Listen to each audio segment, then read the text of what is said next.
Pois, recentemente, no plenário da Câmara dos Deputados, foi aprovada a medida provisória que permite a aposentadoria pela regra, conhecida como 85-95, que também contempla a desaposentação. Afinal, o que isso significa para quem está prestes a se aposentar ou então para quem já se aposentou? Nós convidamos a doutora Maíra Mota, ela é advogada e integrante da Comissão de Previdência da OAB, para nos esclarecer mais sobre este tema. Seja muito bem-vinda aqui ao Cidadania, doutora Maíra. Muito obrigada. A gente agradece o convite pela comissão. Imagina. Doutora Maíra, o que a aprovação dessa medida tem a ver com o tema? O primeiro, né? O que é essa desaposentação? Bom, a desaposentação, ela é um instituto jurídico, né? Uma tese jurídica onde se prevê a renúncia do primeiro benefício da aposentadoria para a liberação do tempo de contribuição e das contribuições divertidas para uma nova aposentadoria. Isso para aquele aposentado que efetuou sua aposentadoria, mas retornou ao mercado de trabalho ou continuou trabalhando e, consequentemente, vertendo contribuições para a Previdência Social. Independente do período que ele fica ou ficou fazendo essa atividade? Por enquanto, independente do tempo que ele permaneceu em atividade, desde que essa nova aposentadoria seja mais vantajosa do que a aposentadoria anterior que ele estaria recebendo. Sim, claro, né? Ele não vai decidir. E o que essa desaposentação tem a ver, ou no que? Essa medida, 85-95, no que ela vai influir sobre essa desaposentação? Na verdade, a medida 85-95, ela é uma nova sistemática para fins de cálculo da previdência, da aposentadoria por tempo de contribuição, né? Então, hoje a gente tem uma nova modalidade de aposentadoria com um marco temporal, que seria a soma da idade, mais o tempo de contribuição para a mulher, 30 anos, mais a idade tem que a soma dar 85 anos, e para o homem, 35 anos de contribuição, mais idade tem que dar 95 pontos. Né? E aí a pessoa consegue se aposentar com 100% da média, sem a incidência do fator previdenciário. Essa regra vem desde o início do ano, ali, na verdade, junho, uma medida provisória que foi trazida pelo governo, né? Então ela ainda está em vigência. Como agora ela está sendo votada para ser transformada em lei, o projeto de lei trouxe uma emenda proposta pelo deputado do Paraná, que introduziu a desaposentação no texto. Claro. Então, na verdade, a regra do 85-95, ela mais veio proporcionar a abertura do momento legislativo para introduzir a desaposentação no texto legal, que até então era só uma tese jurídica, né? Via ação judicial, etc. Porque deixa eu entender um pouquinho isso aí. Na verdade, até tem na briga, nessa disputa política do Congresso e do Palácio do Planalto, que se queria simplesmente derrubar o fator previdenciário. Exatamente. Então, ele não foi derrubado. Quem está se aposentando hoje tem que sim fazer o cálculo Isso, exatamente. E que não tem a idade mínima, né? Vamos combinar assim. Isso, exatamente. 60, como é que é? 60 para mulher e 65 para homem. Na verdade, assim, o homem precisa ter 35 anos de contribuição para requerer aposentadoria. Ele ganha na verdade, ele deixa de perder, vamos dizer assim, se ele consegue, com os 35 anos, somando uma idade de 60 anos ou mais, conseguir 100% da média, coisa que com a incidência do fator previdenciário ele não conseguiria aos 60 anos. Então, o que acontece? Na verdade, a medida provisória 676, ela criou uma alternativa de cálculo. O fator previdenciário continua em vigor, se a pessoa quiser se aposentar tendo completado 30 ou 35 anos, ela pode simplesmente se dirigir a uma agência do INSS, requerer aposentadoria, só que no cálculo vai incidir o fator previdenciário. Né? Então, na verdade, hoje nós temos duas modalidades de aposentadoria por tempo de contribuição, sendo que uma incide o fator previdenciário e a outra não, desde que completado, né, a pontuação 85-95. O que mudou, por exemplo, quem não tem 60, a mulher que não tenha 60 anos ainda, o homem que ainda não tem 65 anos, mas tem esse tempo de contribuição, né? Tem todo esse tempo de contribuição e pode fazer isso que a senhora falou. O que muda a partir da vigência dessa medida provisória em relação ao que vinha sido feito até antes? Muda alguma coisa no cálculo do fator previdenciário? Muda muito. Por quê? Porque a expectativa de vida hoje, ela gera em torno de uns 80 anos, 80, 82, né? Então, o que que acontece? Para a pessoa conseguir 100% da média com a incidência do fator previdenciário, uma mulher precisa ter em torno de uns 67 anos, 68, com 30 anos de contribuição ou mais, né? Porque como a fórmula do fator, ela leva em conta a idade, a expectativa de vida e o tempo de contribuição, todas as variantes precisam ser bem elevadas para que o fator fique positivo, né? Uma vez que ele fique negativo, sempre vai haver uma redução. Então, hoje, uma mulher, mais ou menos, que se aposenta com 50 anos de idade e 30 de contribuição, que não fecharia os 85, ela tem uma incidência do fator previdenciário de 0,60 e poucos, 62, 64, o que gera um reflexo de 38% de redução na aposentadoria. Então, ou seja, se ela conseguir esperar mais 5 anos para se aposentar, na verdade nem é 5, porque tem que somar tempo e idade. Então, se ela completar mais 2 anos e meio, ela vai ter 52 anos e meio e 32 anos e meio de contribuição, o que vai fechar a pontuação dos 85 e vai lhe permitir, em 2 anos e meio, receber 100% da média, coisa que sem essa regra da pontuação, ela só conseguiria lá os 60 e poucos anos de idade, mais a contribuição vindo junto com a idade, né? Então, essa medida traz uma redução no tempo que a pessoa precisa esperar para ter 100%, né? Ou seja, a integralidade da aposentadoria.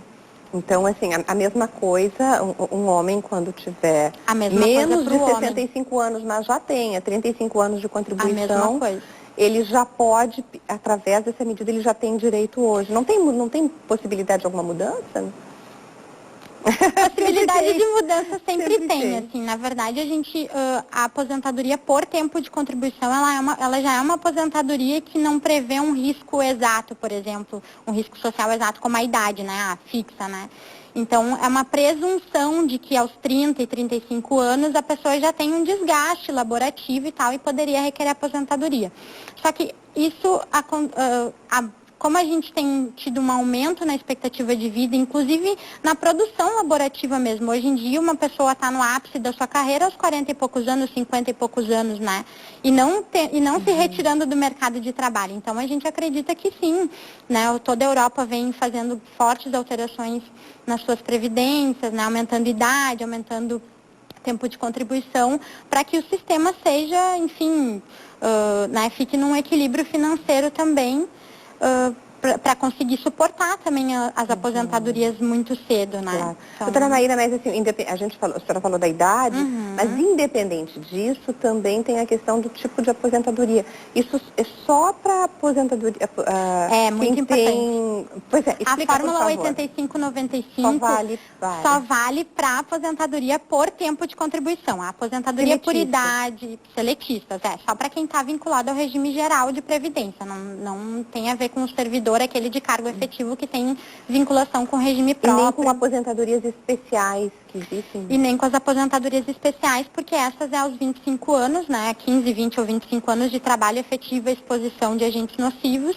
Então, essa pessoa não precisaria completar a fórmula 8595, porque não existe idade mínima. Completados os requisitos dessas aposentadorias, não teria como aplicar a fórmula, né? 8595. Ela é só especificamente para aposentadoria por tempo de contribuição. Muita gente faz essa confusão de, agora eu tenho que ter 85 anos para me aposentar. Assusta, né? Assusta, mas não é isso que a legislação traz, né? O que mudou, por exemplo, na sua atividade? Assim, muitas pessoas estão ingressando com ações, o que... A Previdência Social, ela por si só, em razão, inclusive dessas inúmeras alterações que a gente tem legislativa, ela é uma matéria um pouco complexa da população comum conseguir dominar, assim, não, agora a regra é tal. Aí quando a pessoa está começando a entender, muda a regra, né? Então, na verdade, a gente vem sentindo, assim, que as pessoas vêm se planejando mais. Aquelas pessoas que estão prestes a se aposentar, elas já não vão lá diretamente no INSS sem antes buscar se informar melhor, verificar em quanto que vai ficar o salário da aposentadoria, né? Qual modalidade da aposentadoria é mais vantajosa ou não. Então, acho que hoje as pessoas, os aposentandos, como a gente diz, vêm tendo uma noção melhor dessa questão da importância da sua aposentadoria, né? Porque apesar de muitas pessoas se aposentarem para ter uma segunda renda, porque continuam trabalhando, né? Às vezes esquecem que essa segunda renda lá no final da vida vai ser a principal renda, né? E é normalmente quando precisar mesmo, quando a pessoa já vai estar um pouco mais idosa, às vezes com algum problema de saúde e tal, não necessariamente o salário vai conseguir cobrir todas essas necessidades, né? Então acho que as pessoas vêm tendo um pouco mais de previdência mesmo com a sua previdência social, né? Então, conseguindo, assim, se planejar um pouco mais, verificar, tendo mais acesso à informação, buscar se informar melhor para receber, para escolher melhor essa aposentadoria que vai usufruir, porque às vezes a pessoa implementa requisitos em 2 ou mais modalidades de aposentadoria e não sabe, né? Então, e às vezes o INSS também acaba não orientando corretamente o segurado na hora que ele vai retirar alguma informação, a pessoa encaminha qualquer aposentadoria, recebe e aí só depois é que vai também buscar alguma coisa, vai ficar sabendo que tinha direito, alguma coisa nesse sentido.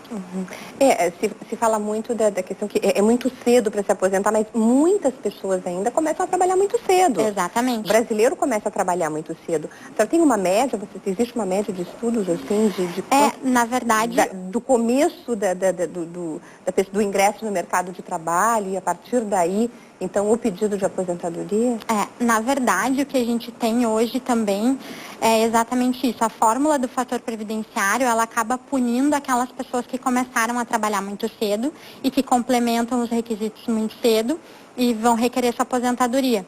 Por exemplo, uma professora que começa a trabalhar aos 18, 19 anos, porque fazia magistério, e completa os 25 anos, ela além de ter uma idade provavelmente ali em torno de 48 anos, 50 anos, ela ainda vai ter a incidência do fator previdenciário nessa aposentadoria que vai morder ela em quase 60%. Então, realmente, a ideia dessa fórmula alternativa que o governo trouxe como proposta é uma fórmula que há muito tempo vinha sendo esperada, né, e que beneficia, na verdade, faz justiça, né, exatamente a essas pessoas. E como é que ficam agora, então, os casos de desaposentação mesmo? Quem já está aposentado, está contribuindo, tem que ingressar na justiça, pode simplesmente pedir a revisão?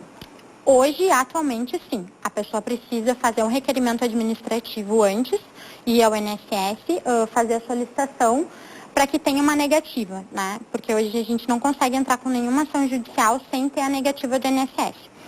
Como o INSS não reconhece esse tipo de benefício ainda administrativamente, ele vai indeferir e tem que buscar um advogado da sua confiança, né, e entrar com a ação da desaposentação. Muito importante, antes de fazer qualquer requerimento, é verificar se a segunda aposentadoria vai ser mais vantajosa. Isso porque, como as regras de cálculo mudam, né, às vezes a pessoa se aposentou lá atrás, onde a regra era mais favorável, e apesar do arroxo que o salário do benefício vem sofrendo, ele acaba tendo ainda uma aposentadoria com uma forma de cálculo melhor lá antigamente do que hoje, que existe a incidência do fator previdenciário, etc. Então, primeiro se precisa fazer o cálculo para verificar se efetivamente as contribuições vertidas posterior à aposentadoria, né, no período que o aposentado voltou ao mercado de trabalho, são mais vantajosas. Identificado isso, precisa entrar na justiça, né, e hoje, infelizmente, ainda o processo que está na STF desde 2003, ainda não foi finalizado o julgamento. A gente acredita que a gente não sabe quem esperava quem, se o governo esperava a STF ou se a STF espera o governo, né? Então, mas felizmente tivemos essa... a ação judicial ainda está... Eu tenho que encerrar, mas só uma última perguntinha que me ocorreu agora. Desta fórmula, existe algum dado, algum item que fala sobre a questão do fundo de garantia? Esse aposentado que prosseguiu trabalhando, ele continua depositando fundo de garantia. Sim.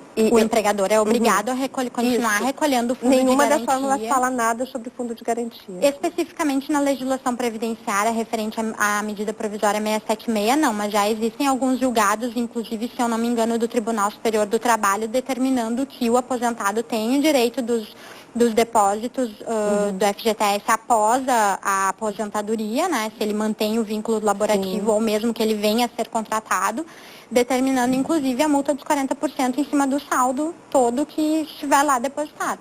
Olha só. Bom, muito obrigada pela sua contribuição, muito obrigada pela vinda hoje aqui, doutora Maíra Mota, e até uma próxima.